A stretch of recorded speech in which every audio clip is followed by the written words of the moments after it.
Cabinet సమావేశం ముగిసింది. 44 ప్రతిపాదనలకు మంత్రివర్గం ఆమోదం తెలిపింది. ఈ సందర్భంగా మంత్రులకు సీఎం చంద్రబాబు దిశానిర్దేశం చేశారు.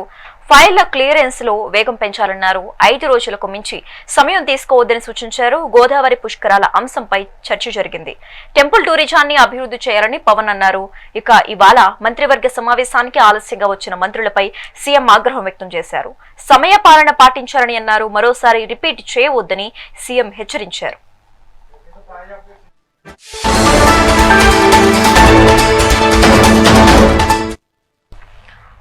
ఇక ఇదే అంశానికి సంబంధించి మోర్ అప్డేట్స్ మా AP input editor Narendra phone ద్వారా అందిస్తారు. నరేంద్ర. సుశ్రేఖ, నవ్యాంధ్ర రాజధాని అమరావతిలోని వెలగపూడి సచివాలయంలో సీఎం చంద్రబాబు నాయుడు అధ్యక్షతన ఈ రోజు ఉదయం 11 గంటలకు ప్రారంభమైనటువంటి ఏపీ కేబినెట్ సమావేశం కొద్దిసేపటి క్రితం ముగిసింది.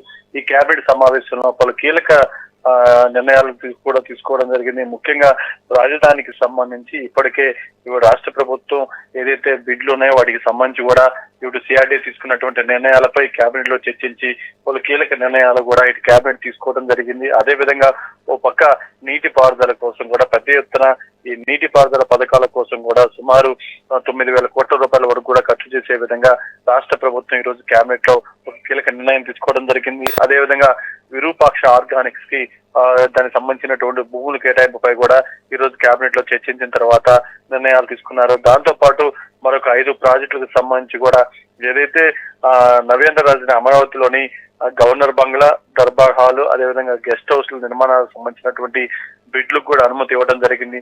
దాంతో పాటు వైజాగ్, చెన్నై కారిడార్ పనులకు సంబంధించి కూడా ఈ రోజు కేబినెట్ లో చర్చించారు. దాంతో పాటు కుప్పంలోనే ఏదైతే పాలర్ నదిపై కూడా 4 చెక్ డ్యాములకు సంబంధించినటువంటి సవరించిన అనుమతులపై కూడా ఈ రోజు కేబినెట్ లో చర్చించడం జరిగింది. దాంతో పాటు 417 భాషా పండిట్ స్కూల్ అసిస్టెంట్లకు సంబంధించి కూడా పదోన్నతుల విషయంలో కూడా ఈ రోజు కేబినెట్ లో చర్చించడం జరిగింది. మొత్తంగా ఏదైతే ఈ రోజు కేబినెట్ సమావేశంలో పలు కీలక అంశాల మీద చర్చ జరపడం జరిగింది. ముఖ్యంగా కేబినెట్ సమావేశానికి కొంతమంది మంత్రులు కూడా ఆలస్యంగా వచ్చినటువంటి నేపథ్యంలో వారిపై కొంత చంద్రబాబు నాయుడు కూడా అసంతృప్తి వ్యక్తం చేశారు. ముఖ్యంగా మంత్రులకు సంబంధించి కూడా సమయపాలన విషయంలో కూడా చంద్రబాబు నాయుడు పలు సూచనలు చేసినట్లు కూడా మనకు తెలుస్తూ ఉంది. ఏదేమైనప్పటికీ ఇప్పటికే శాఖల వారీగా మంత్రుల పనితీరు మీద నిన్న నారా చంద్రబాబు నాయుడు మాట్లాడారు. ఏదైతే హెచ్ఓడీల సమావేశంలో కూడా పూర్తిగా మంత్రులు శాఖల మీద పట్టు సాధించాలి. అదేవిధంగా ఢిల్లీకి వెళ్లి ఢిల్లీలో ఏదైతే వారి శాఖలకు సంబంధించి నిధులు రాబట్టుకునే విధంగా ప్రయత్నాలు చేయాలి. అక్కడి నుంచి నిధులు తీసుకొచ్చి శాఖల వారీగా కూడా మంచి పనితీరు కనపరచాలంటూ నిన్న చంద్రబాబు నాయుడు ఇటు మంత్రులకు దిశానిర్దేశం చేశారు. ఈ రోజు వాళ్ళ సమయ పాలనకు సంబంధించి కూడా మరోసారి చంద్రబాబు నాయుడు కొంత అసంతృప్తి వ్యక్తం చేయడం మొత్తంగా ఇప్పుడు పెద్ద ఎత్తున దీని మీద చర్చ జరుగుతూ ఉంది. ముఖ్యంగా చంద్రబాబు నాయుడు కేబినెట్ విషయంలో కానీ, లేకుంటే పార్టీకి సంబంధించినటువంటి కార్యక్రమాలు కానీ, లేకుంటే ప్రభుత్వ పరంగా కార్యక్రమాలు కానీ వాటికి సంబంధించి ఏ విధంగా వెళ్ళాలి ఏంటనేది పక్కా ప్లానింగ్ తో వెళ్ళాలని కోరుకుంటారు. ఎప్పటికప్పుడు దానికి సంబంధించినటువంటి కమిటీలను ఏర్పాటు చేస్తారు. వాటికి సంబంధించినటువంటి టీమ్స్ కూడా సమర్థవంతంగా పనిచేసి ప్రతి పనిలో కూడా 100కు 100% ఏదైతే సంతృప్తి సాధించే విధంగా, సంతృప్తి రేటు ఉండే విధంగా చంద్రబాబు నాయుడు ప్రయత్నాలు చేస్తూ ఉంటారు. అలాంటి కేబినెట్ సమావేశానికి ఒక పక్క మంత్రులు ఆలస్యంగా వచ్చినటువంటి తీరుపై కొంత ఆగ్రహం వ్యక్తం చేశారు. మొత్తంగా ఈ ప్రభుత్వం అమలు చేస్తున్నటువంటి అభివృద్ధి సంక్షేమ కార్యక్రమాలకు సంబంధించి పెద్ద ఎత్తున ప్రజల్లోకి తీసుకువెళ్లే విధంగా అక్కడున్నటువంటి స్థానిక ప్రజాప్రతినిధులు ఎవరైతే ఉన్నారో వాళ్ళంతా కూడా సమర్థవంతంగా పనిచేయాలి. మనం ఆర్థికంగా ఇబ్బందికర పరిస్థితులు ఉన్నా సరే ప్రజలకు ఇచ్చిన మాట ప్రకారం పెద్ద ఎత్తున అభివృద్ధి సంక్షేమ కార్యక్రమాలు అందజేస్తూ ఉన్నాం కాబట్టి వాటిని పదే పదే ప్రజల్లోకి తీసుకువెళ్లి ప్రజలకు తెలియజేయాల్సినటువంటి అవసరం ఉందంటూ కూడా ఇప్పటికీ అనేక సార్లు చంద్రబాబు నాయుడు ఇటు ప్రజాప్రతినిధులకు దిశానిర్దేశం చేస్తూ వచ్చారు.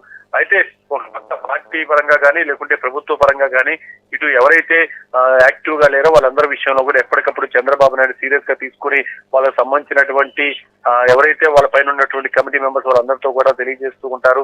తాజాగా ఇటు ఏదైతే కేబినెట్ కి సంబంధించి కానీ, అదేవిధంగా కొంతమంది ఎమ్మెల్యేల పరిచయాలకు సంబంధించుకొని ఎప్పటికప్పుడు రిపోర్టులు తెప్పించుకుని ఆ నియోజకవర్గాల పరిస్థితుల మీద ఆయన పూర్తిగా సమీక్షిస్తూ ఉన్నారు. తాజాగా మంత్రులకు సంబంధించి కూడా చంద్రబాబు నాయుడు చేసినటువంటి వ్యాఖ్యలపై ఇప్పుడు పెద్ద ఎత్తున చర్చ జరుగుతూ ఉంది. Thanks for the updates Narendra.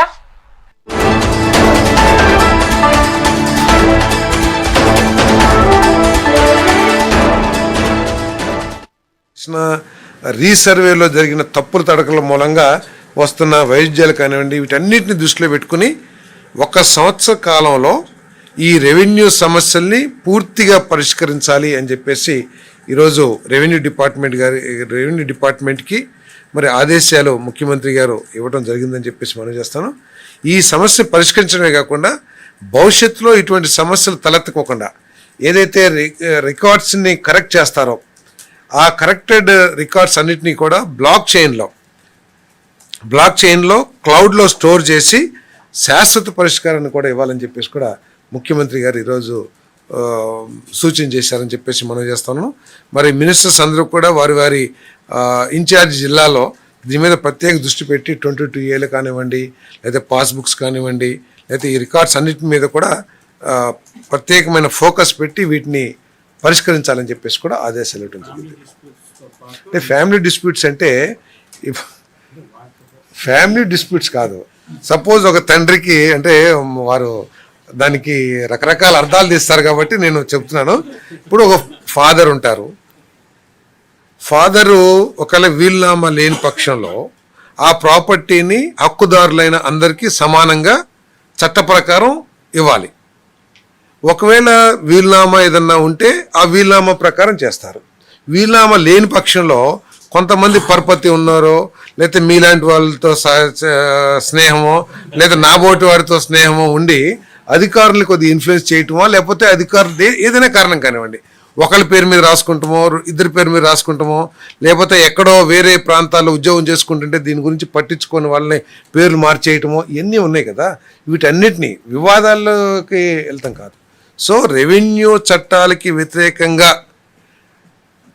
డాక్యుమెంట్స్ని tamper చేయటం ద్వారా అధికారుల నిర్లక్ష్యం కానివ్వండి, లేకపోతే కొంత అవినీతి కానివ్వండి, వీటన్నిటినీ పరిష్కరించాలని చెప్పేసి ముఖ్యమంత్రి గారు సూచన చేశారు. ఏదండి లీగల్ లిటిగేషన్లో కూడా డాక్యుమెంట్ ట్యాంపరింగ్ జరిగినవి కూడా చాలా ఉన్నాయి. లీగల్ లేకుండా స్టేట్ అవే తెలుస్తూ ఉంటుంది. ఇప్పుడు డాక్యుమెంట్స్లో ఎంత ఉంది కానీ పాస్బుక్లో ఎక్కువ రాసేసారు, దానికి లీగల్ ఏముంది, ఎట్లా వచ్చిందనేది ప్రూవ్ చేయాలి కదా, డాక్యుమెంట్ ఉంది. అదేవిధంగా 4 బ్రదర్స్ ఉన్నారు, ఆ 4 బ్రదర్స్లో ఒక్కలే రాయించుకున్నారు. సో అది స్టేట్ అవే, ఇంకా లీగల్ ఇష్యూ ఏముంది. ఎక్కడన్నా మీ దగ్గర ఫాదర్ రాసిన వీలునామానో లేకపోతే ఏదో ఒకటి డాక్యుమెంట్ ప్రూఫ్ ఉంటే పర్వాలేదు, లేనప్పుడు అది తప్పే కదా. సో అదేవిధంగా రెవెన్యూ రికార్డ్స్ 22A పెట్టారు. 22A ఏ ఆధారంగా పెట్టారు? గతంలో ఉద్దేశపూర్వకంగా పెట్టారని కూడా ఒక అపవాదం. ఇప్పుడు నా మీద కోపం ఉంది, ఏదో భూమిని ఏదో ఒక రూపంతో 22A పెట్టారు. సో ఎస్టాబ్లిష్ చేయాలి కదా 22A ఏ కారణంతో పెట్టబడింది. ఎవరిదైతే ఒకవేళ ఎండోమెంట్ ల్యాండ్ అని అన్నారు, endowment has to provide document ఎవిడెన్స్గా. సో ఇటువంటివన్నీ కూడా పరిశీలించి చట్టబద్ధంగా within the framework ఇవన్నిటి కూడా పరిష్కరించమని చెప్పారు. అదే జాయింట్ ఎల్పిఎం పెట్టారు, రీసర్వే చేశారు. దీంట్లో చాలా అవకతవకలు ఉన్నాయి, చాలా ఇబ్బందులు ఉన్నాయి. అంటే ఇక ట్యాంపర్ చేయలేరు కదా. ఇప్పుడు రికార్డ్స్ కరెక్ట్ చేసేస్తారు.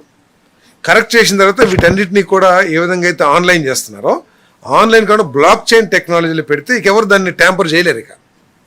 So unless with supported document లేకపోతే అఫీషియల్గా కాకుండా వేరే విధంగా ట్యాంపర్ చేయలేరు.